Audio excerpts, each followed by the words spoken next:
మామూలుగా ఉండవు. కుర్చీ మడత పెడితే సాంగ్ బాగా ట్రోల్ అవుతుంది. అంటే మీకు ఆ సాంగ్ బట్టే తెలుసుకోవాలన్న. బాబు గారు దాన్ని ఒక లైన్ వాడినందుకే ఎట్లా వెళ్తుంది సాంగ్, ఎంత రీచ్ వెళ్తుంది అనేది మీకు తెలుసు. ఇంకా మాటలో చెప్పలేను. నిజంగా మాస్ గా చూస్తున్నా మహేష్ బాబు గారిని.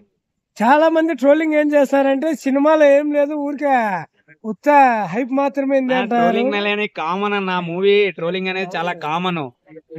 సలార్ రాకముందు కూడా చాలా మంది ట్రోల్ చేశారు, కానీ అంత పెద్ద భారీ హిట్ అయినాక ఇంకెవరేం అనలేదు. అట్లనే సూపర్ గా ఉంటది. గుంటూరు కారం అంటే ఊరా మాస్. బాబు గారిని మాస్ గా చూస్తున్నాం ఈసారి. శ్రీలీల డాన్స్ ఎలా అనిపించింది? చాలా నేచురల్ గా అనిపించింది అన్న. నాకు చాలా మాస్ గా చేశారు. శ్రీలీల డాన్స్ బాగా నచ్చింది, మహేష్ బాబు డాన్స్ నచ్చింది. మహేష్ బాబు గారిని అంత బీట్ చేసేది ఏం లేదు. మహేష్ బాబు గారి డాన్స్ సూపర్ మామూలు లేదు. ఇద్దరిట్లో ఎవరు బాగా చేశారు అది చెప్పు.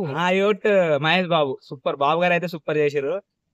ఇంకా మ్యూజిక్ కొట్టి తమన్ గారు వెయిట్ తగ్గారన్నారు. ఇది ఎంతవరకు నిజంగా మాస్ బీట్ చూడండి అన్న. డిఫరెంట్ మాస్ మామూలు లేదు. తమన్ గారు కానీ నేను వెయిట్ తగ్గానన్నారు. అది నిజమేనా?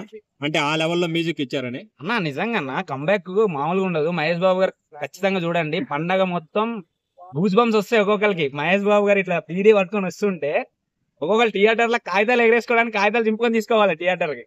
మళ్ళీ కూర్చొని మధ్య పెడతారంట థియేటర్ లో ఏముందన్న సూపర్. చూడండి ఒకసారి మూవీ చూడండి, మీరు ట్రైలర్ చూడండి.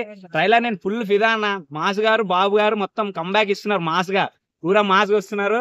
చాలా ఎక్స్పెక్ట్ చేస్తున్నా మూవీ నుంచి మాస్ గా.